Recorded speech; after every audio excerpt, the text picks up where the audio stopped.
Okay.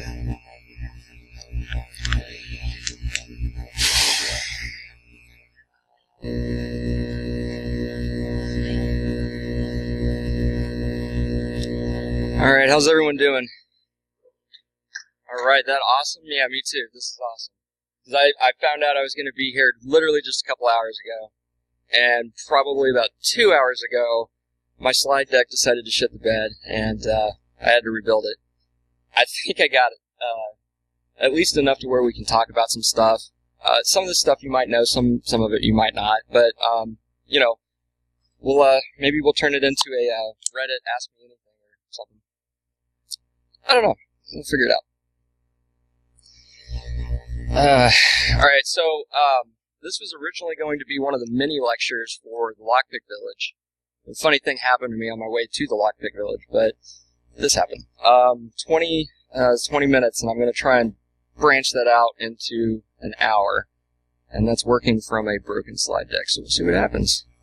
Come along with me on the journey, if you will. So, I did add some stuff to try to expand the talk. We'll see what we get. Let's see. Okay. Classic disclaimer. These are my thoughts, no one else's. Yada, yada, yada. That makes the lawyers happy, I'm sure. Oh, yeah, there's more to this. Yeah. I talk about some brand names, maybe, and maybe not in the best light or fashion. I'm providing this as is, so do with it what you will, but can't hold me accountable. Alright. Everyone agree to that? Because technically you just did if you're still in the room. Awesome. Awesome. Next up, you're going to have to answer the questions to make sure you're not a robot. So a little bit about me. My name's Brian. I've been doing this kind of stuff professionally for about 15 years now. I'm the senior InfoSec analyst at a company. I actually kind of enjoy it there. You know, I've got the classic alphabet soup of certs. Primarily, I do vulnerability management, pen testing, red teaming, threat modeling, that kind of stuff. Lockpicking is usually, it kind of started off as a hobby and then got incorporated into what I do now, so that's pretty interesting, I guess. When I'm not doing that, family stuff, and yeah, I've been picking locks for a while. It's pretty interesting, actually. Like, I don't know, it's one of those things just to pass time. Sometimes just keep your mind occupied. We'll be watching TV, wife's crocheting, I'm picking locks. You know, we're that normal couple, I guess. So, I did say my name's Brian. Awesome. You might also know me as Rabbit from DC813. All right. All right.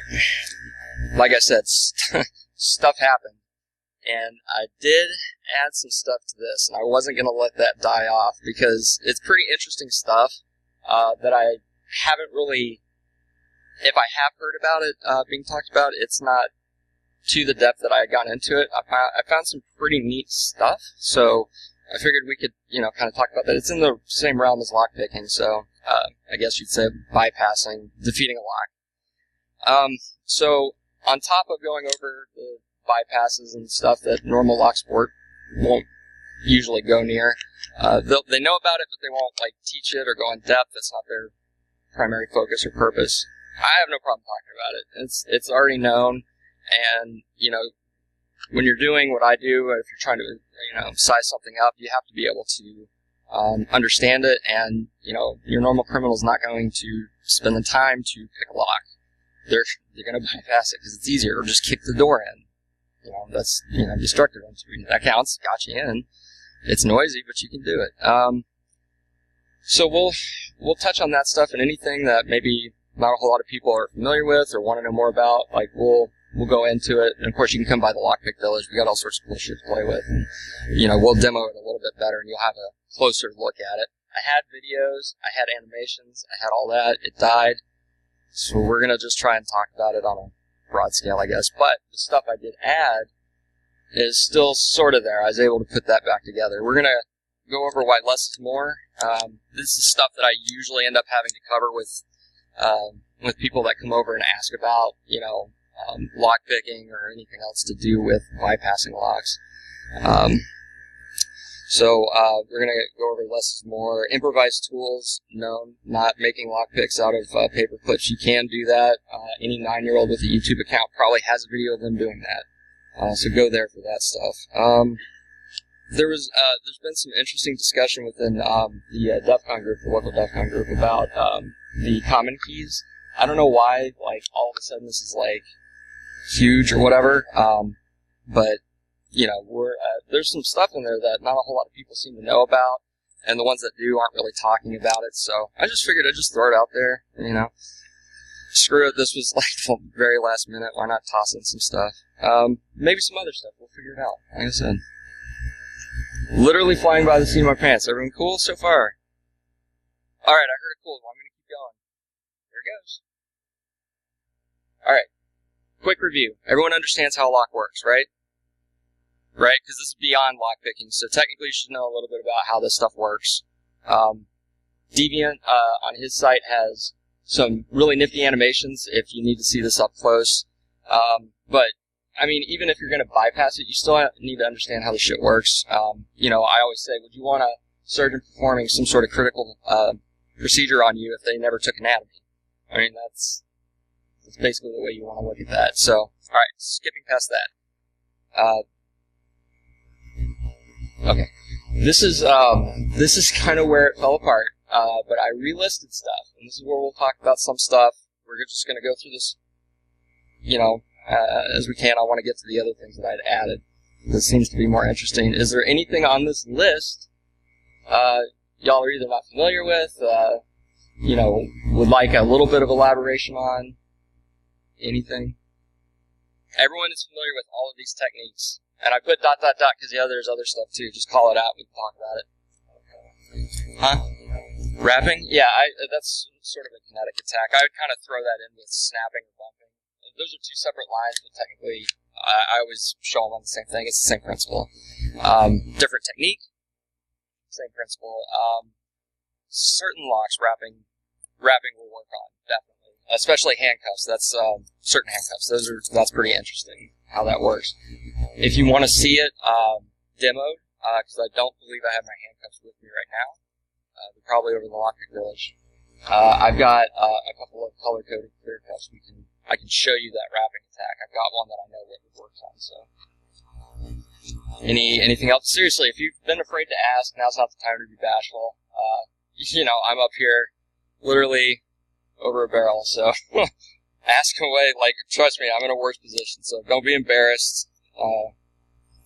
We're in the safe tree. Yeah. Snapping? Like the pick gun. Have you seen a pick gun before? Is there one in the pile? Huh? Okay, so it's usually like a little thing that looks like a gun, right? It's got a needle that sticks out and a trigger that runs the length of 3 or 4 fingers. You pull on that, and it makes the needle jump up and down like this in a very sudden motion. It just does it once. What it's trying to do, if we go back to this, what it attempts to do is knock the key pins against the driver pins against the spring tension, and it shoots the driver pins up above the shear line, but not so much that the key pins follow, or if it does, they all go up into the pin stack up there. And basically the shear line, there's nothing obstructing it, and it allows the cylinder to turn. So it's kind of like how bumping works. Personally, I've had better luck bumping instead of snapping. It's there. It's neat. I've got a pick gun. I've got a couple of locks. Come by. You can break my stuff. I don't care. Check it out if you're more interested in that, how it works. But I'd probably lead you a little bit more towards bumping. For some reason, it works for me. It's you try it a couple times, you'll get it. Bumping's not that hard. Okay, so bumping. Actually, I think I saved the animation for that. Yeah, I did. Okay, so part of it. Anyway. So these are bump keys, right? They're cut down to 0 space, and the little indentations between where the pins would rest, remain, you'll notice on the shoulder of the key, it's actually sloped, or I'm sorry, just past the shoulder where the blade starts. That angle is sloped because these keys are different from like your typical auto key and lock. These are what's called shoulder stops, right? They're angled like that so that in the majority of locks, you can just rap on it multiple times without having to pull it out, you know, past one pin. And what you're doing is you're knocking all those indentations against the all the pins at the same time. That kinetic energy goes places, right? It transfers into the lock itself. And since those pin stacks have springs, and springs give upon incurring force, it causes that same effect as snapping, where it pushes everything up above the shear line for just a second. Snapping would be a little bit different because you're actually using a tension wrench. In this case, you're actually lightly applying tension or torque to the key, very lightly, and it's just enough to hold. So as soon as the shear line clears, it just flips over. It might take one or two tries. Sometimes it might take a little bit more. There are mitigations for bumping, and I'd rather kind of cover that in Lockpick Village where I can actually show you what those look like. But yeah, the vast majority of locks don't have those mitigations in place. You can bump your typical house locks and stuff. So this is an example of a bump key set, right? The top three are the most common, right? So the top is a master lock. It's your very common 4-pin master padlock. And then the next one's the Schlage.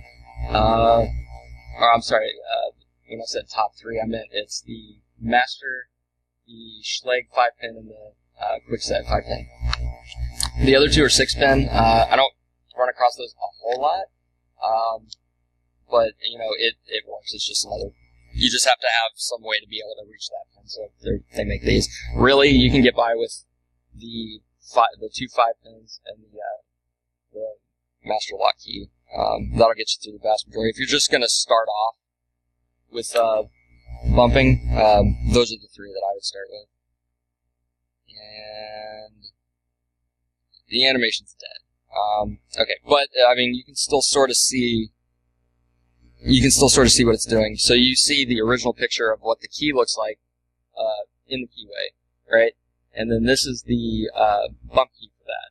So you can see that the indentations that are left in the key are just on the other side of the pins. So when you hit that with an object, and it sends that striking force down into the keyway, that force also transfers up, like I said, against the springs, knocks those out of the way, and allows, with the tension that you're holding there, allows the cylinder to turn. Any more on bumping? I think that was the only slide that sort of half survived. So, good job, whoever called out bumping. Was that Stu? Thank you. Yeah.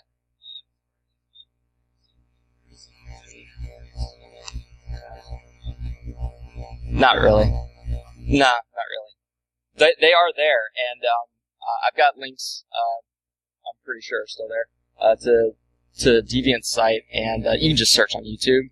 I mean, he covers what those mitigations. Are you familiar with mitigations?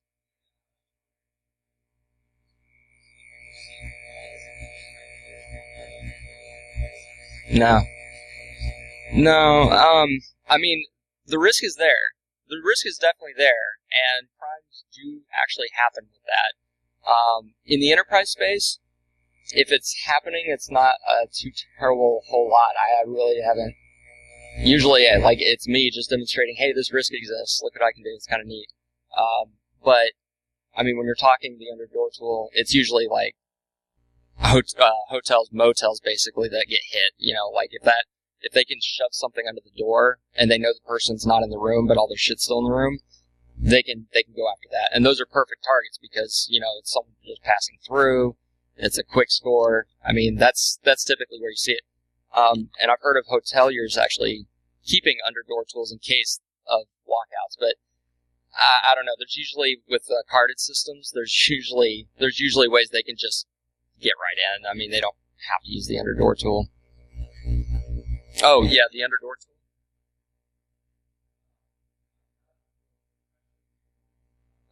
Slap together.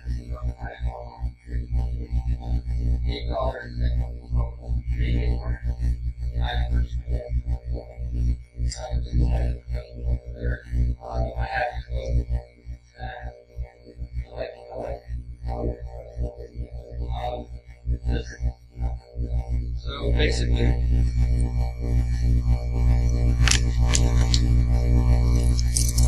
what you're going to do is like this. You got space under, just like this under, and then you're going to up in the case of this one, it's going to be 4, and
that's a last minute thing. I don't need to carry it in somewhere. But that one is a little bit higher quality, and even though it's going to hold that shape a lot better. And yeah, I can just roll that up, throw it in my backpack, and like I said, there's less uncertainty with it.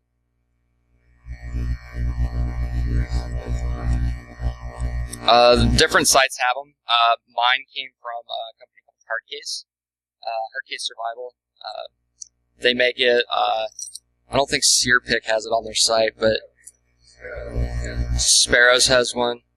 Okay, so what I found out is they usually end up falling between 40 and 43 inches or whatever. I think theirs was like 42. The Hardcase one was 43. Honestly, as long as you're above 40, you're typically going to reach wherever they've installed that door handle. It's usually around the same place. But, as long as it's above the 40 inches, you'll usually be able to get any handle. Yeah.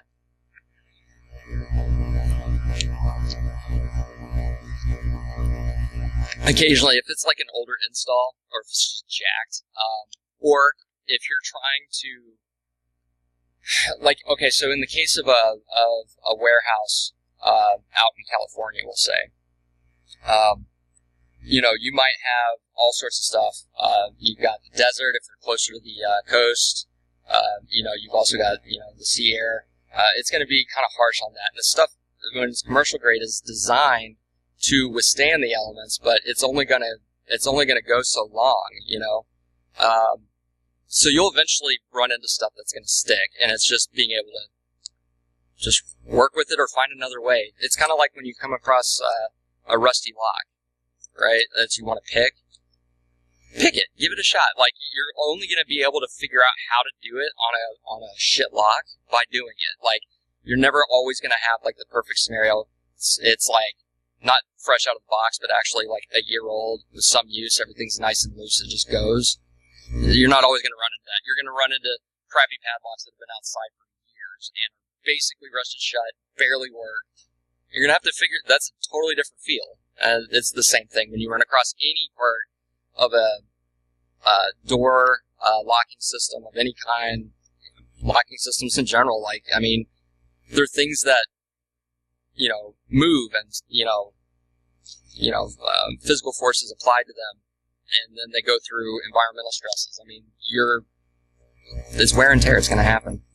Yeah.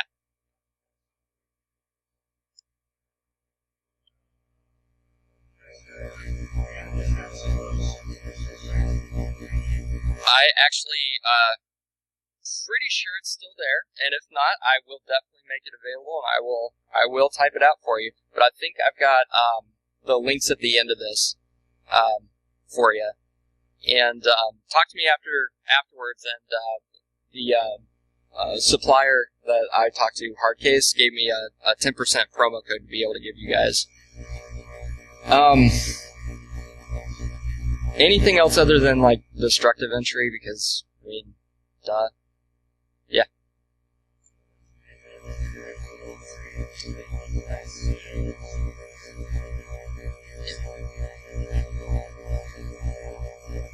Okay, so single pen picking is, I mean, there's a little more finesse to it. It's a little bit easier in the lock. When you're raking, rocking, zipping, bumping, doing anything that's like a little bit outside, or even just you're frustrated with the lock, just single pin picking, and you're starting to get violent. I forgot who it was. I heard someone, it might have been one of the DC813 guys, but I heard someone basically allude to, picking a lock, and I would go farther to say when you're even trying to bypass, aside from destructive entry, it's foreplay, not rape. Basically. I mean, I see people snap picks just because, like, they're either frustrated or they don't understand exactly how much, force they're applying, or, and even the strongest steel, it will break. I've had titanium Bogotas break on me, and it's not the fault of the tool. And it's not anything. It's just like over time, that constant, force, in certain weak spots of the metal. I mean, it just fails. It just happens, But I mean, that's anything. I've only had Bogotas fail on me once, and Hardcase actually replaced them like 2 days later. It was awesome. That happened I think I got locked out New Year's, and I was drunk as shit. I thought it'd be hilarious, instead of knocking on the bedroom window saying, "Hey, my mom locked me out. She's visiting. She doesn't know to look for me outside, walking the dog. Can you let me in?" I was like, I'm going to pick this lock. I did get it open, but that's after I broke my triple peak, so that was fun.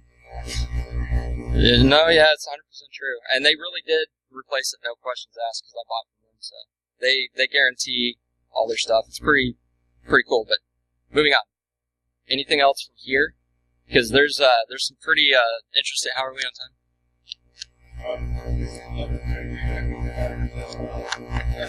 Okay.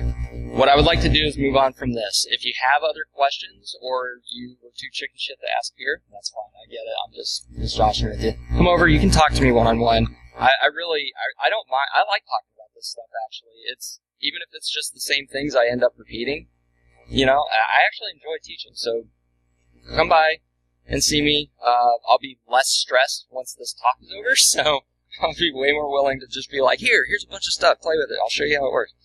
You can see it up front, up close, touch it, feel it, all that stuff. Alright. No one asked about the commercial thumb turn tool. That one's fun. Buddy of mine from DC over at the Lockpick Village, he's doing right now. He's got one of these tools. Actually, it's right there. You guys have seen this before. You guys know what this is? No clue? I'm sure someone in this room knows what this is. Yeah, exactly right. What you do is you've got on commercial doors, they typically meet like this on a given entryway, right? It's double door. Almost everywhere this is the case, and even some other ones.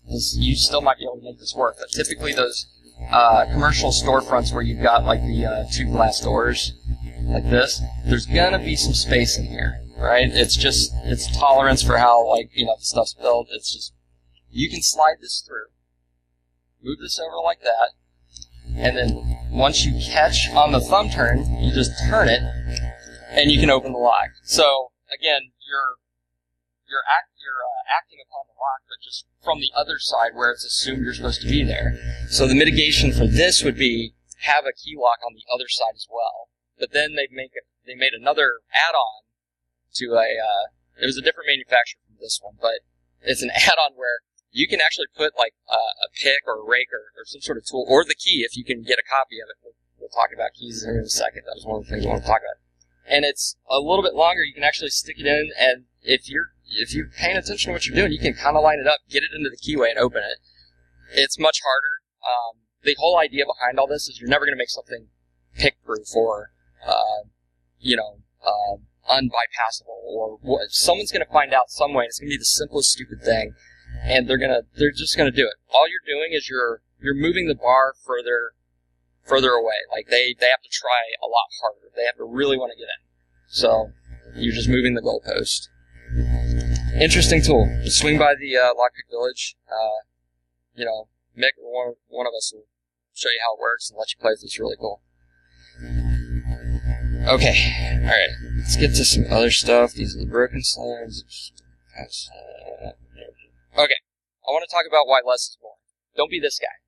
Don't be this guy. You don't need 1,000 freaking picks. You don't. Southward is great. They make a 8-piece set. That was my first kit. I still have it. I haven't broken those yet. I've broken other ones, not those ones.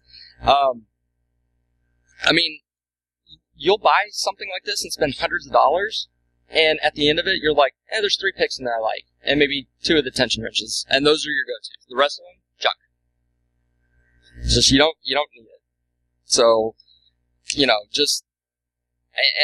who really wants to carry that around? And I mean, especially if you're doing some sort of assessment, even just a walkthrough with a client, and not like some sort of live engagement. I don't want to carry that crap. Of course he can get through the door. He has 1,000 freaking picks. That's not necessarily true. That's the impression people get. They assume they need this. You don't. You don't need the wide spreader thing. You don't need the whatever. Stay away from Banggood, by the way. My opinion. Check the Lockpicking 101 thing that we'll be doing. Pretty sure that one survived. We'll talk a little bit more about stuff and how to pick it out and whatever. If you're a little bit further along than just getting started, I wouldn't call it advanced. It's just different, sort of how it works. This is what I carry with me. I have tons of other picks, but it's usually the same. It's 3 copies of the same set, and it's for teaching or whatever. That's my personal kit. I always have this guy on me. I'll leave my house key. I've forgotten my wallet. This thing is always with me, right? Except occasionally the micro handcuff key. I clip it on my back belt loop. I've lost it. They made a second version of that have tiny little teeth in there that grip a little bit better. But anyways, side note, check us out for going through some of the handcuff stuff. There's some laws pertaining to Florida that you probably want to know about before you start carrying one of those around. It's pretty simple. Just even if you're just being detained, not officially arrested, you have to tell the officer you have a handcuff key. And I would go as far as if you don't have a handcuff key, but you have something like the micro escape tool that can be used as a shim, just tell them you have it. Because they can tack on all sorts of crap if you don't tell them, and they find it before you told them. So, just heads up. So, there's not much to this guy. There's the knife tool, which you can use to, there's all sorts of stuff you can do with that. You can rake open cheap wafer locks, even if they're double-sided. There's not much, there's not much to the key space for those, so you can just kind of like rock it around, and as you're applying turning tension, you can open the lock. There's a thinner one, and that's actually for decoding or bypassing certain padlocks or combination locks. You can decode those. The microscape tool, you can shim single locked handcuffs. It's also got a saw blade along the edge, and you can just saw through stuff. If you ever like, oh, I didn't bring my knife with me, or hey, I've been tied up or duct taped or whatever, you can use that. Probably unlikely that it'll happen. There's all sorts of other uses for that guy that I figured out. I tied a string on him just so I can be able to pull him out easier. The black sheath is literally just, it goes over it so it doesn't cut up my leather case, because I really like it. I want to keep it. And then those are the Bogotas I broke. This picture was taken before New Year's. Those are the Bogotas.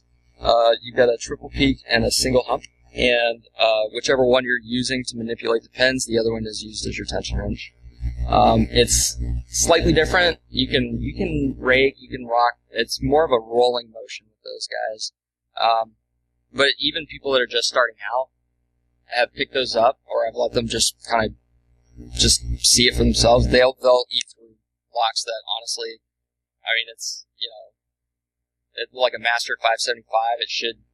New people, brand new to picking, like my wife, for instance, shouldn't be able to eat through that lock in a few seconds.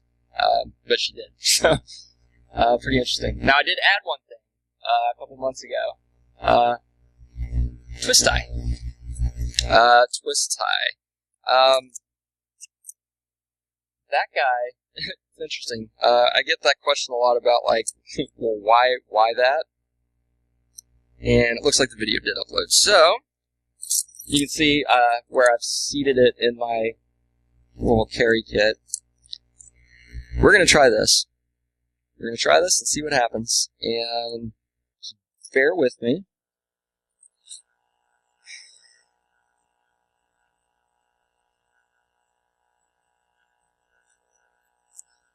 Alright.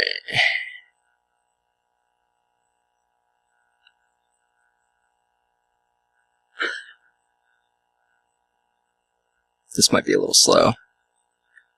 If for some reason it doesn't load, I do have a copy on my phone. Come see me after the talk, I'll show it to you. But I think that should work.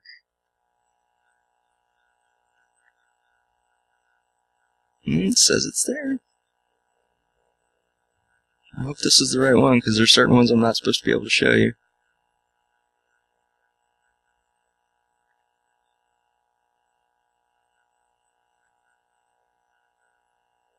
Oh, come on. And of course. That's pretty ballsy, like, last minute, trying to make a video work. I should have known better. Yeah, of course. I do have a copy on my phone. Just come by after the talk, I'll show it to you. You can use it to Lloyd the latch, basically. You've seen hook tools or shove knife tools or anything like that. I don't want to have to carry that crap around with me. So I carry a twist tie, and you're able to actually put it around those commercial locks, the latch, and even if it's got the dead latch engaged, you can still push or pull on the door a little bit. It'll knock that out of alignment with the thing that's supposed to hold it back, shoots forward. Now you can manipulate that. I literally just pull out and open the door at the same time. It's pretty neat. And when I figured that out, I was like, well, crap, I'm just going to start finding trash and eating through doors. And the next thing I did is I found the backing to something near what I assume is like help desk. And, it was like just thick enough cardboard. I was like, well, let me try this on the server room door. Bam, straight in. I mean, yeah, I've heard other people talk about it, but when you actually use just trash, that's fun. That's pretty cool. Let's see. Please don't make me start over. Awesome. All right. I'll show you the video. Just swing by. We'll go through it. Alrighty. Okay, the common keys. You may or may not have seen this. Deviant Olam and Howard Payne did a talk regarding key-to-like lock systems. His site is at the end, and you can go there to check it out. Just search for it on YouTube. It's there. I would assume, because it's been known about for a while, he talked about it, I forgot how long ago, but, common keys or devs keys, Deviant's keys. Yeah, okay. So, but there's, for those of you who don't know, this is a picture of them. Make sure you have all of them memorized and keep them on you at all times. Yeah, that was a terrible joke. It was 4 in the morning. What do you want from me? These are the keys, and there's really not much to them. They just happen to be the most common keys that you see. This is exactly what Dev's keys are. I mean, the last time I showed people. If you want to see these up close, it's not really a whole lot. Come by, and I'll show them to you. So one of the keys on here is the 1284X, the Ford Fleet key. The Ford Fleet key. That's not true.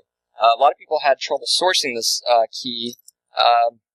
Really, just you gotta try harder, bro. I mean, it's there.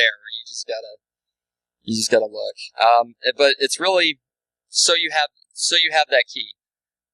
There's 7 keys in that series, and guess what? Since like 2017 or 16, when Deviants first started talking about it, now they actually ship, according to the 2019 Ford catalog, the Ford Interceptors, the 1435 is actually what it comes keyed as now. The older ones probably be either 1284 or 1294. There are 4 other ones. Those are them. I'll give these slides to Iron Geek. You can put them on the site. It's an embarrassment, but whatever.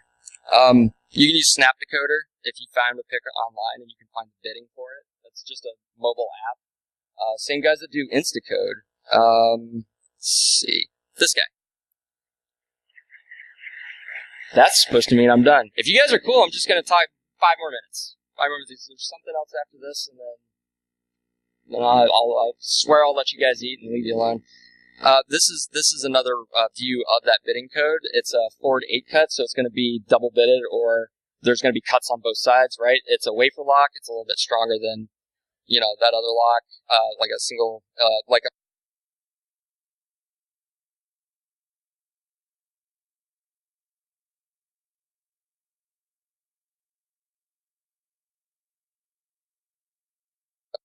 double lock that you find like in a cabinet. It's designed to withstand a lot. So I had an idea. What if I took just some metal flashing, because maybe I don't have the key blanks, and these things actually do weigh you down after a while. So why not just have like a thin piece of metal and then use the one of your jiggler keys to maintain the shape of the key as it's going in. All you're trying to do is move the wafers into the right place, and then the jiggler would allow you to actually turn the cylinder. So, okay, there was a whole video and process lost, but I took pictures of it at a 1,000-yard view in the back room. So those are the tools. You've got a key clipping tool that makes that job easier. You don't have to use a Dremel. I can carry that, the scissors, and the metal flashing on site with me, and usually, if you've got the actual key, just lay it over the metal, cut, and just follow the key, and you made a copy. If you don't have the key, I did, but I didn't want to use it. I want to see if I could just take the measurements from Instacode. You'll see the white paper. Those are the markings where the cuts would fall, and then I've got bit depths mapped out so that I knew how far to cut in. And my first attempt, the very top one that looks like a complete metal cutout of a blank key and then cut into, that one didn't work. So I tried it again, and I got less fancy, and this one actually worked. Or at least it worked this morning. So if you guys want to see that, I'll show it to you. Because I had a video of it, that's gone, but I brought a cylinder that came from a Ford Interceptor police vehicle that is keyed to 1284X, and I will use the one that I just cut by measurements that I got online, and it works. And you can reuse the key a little bit. It does chew it up. It's not a reliable, this is a forever key. It's just to prove a point, and if you're carrying these on you, you're not going to use that one as much anyways. So why not take some of the weight off, Just, you'll have an emergency key, Yeah, come on by and we'll try it. I'm pretty sure I can get it to work again, so. Let's see. Here's those links. Here are those links. Hard Case Survival. Jeff and Tina are just freaking awesome, and they're great, nice people, very honest. You're honest with them, they'll be honest with you. The covert jigglers that Deviant had on his key set that are on this one, it's less than the ones you see online. I think they're like 16 or 17. He narrowed it down to 3, and those are the 3 most used ones, so why carry the extra weight? That's where you can get them. They also do Southern Specialties. That's the link to those to buy from them. Deviant's website. When we were talking about fleet keys, there's an interesting thing about Dodge. The keyless system, guess what? Still key to like if you kind of read into it. There's basically 4 keys. That link will get you started on that research. I'm very far along. If you really want to talk about that from a technical level in depth, see me after the talk. We'll talk about it. That GitHub was stood up maybe a couple days ago, so not much is there yet, but I will put slides on there. And if I can recover any of the other images, animations, or videos, I will also put it on there, or at least links to it. You can get it there. Come get my card if you want my contact information. We're not going to talk about this right this second. This is interesting, though. It is very interesting. I can talk to you all day about it. That was my project up until a week ago, anyways. That was fun. That is a Bluetooth lock, and that is an Ubertooth 1. And yeah, there's some pretty neat stuff you can do. That's it. Questions I think we kind of covered. Talk to me after if you want to ask for more in-depth stuff, because I've already taken up way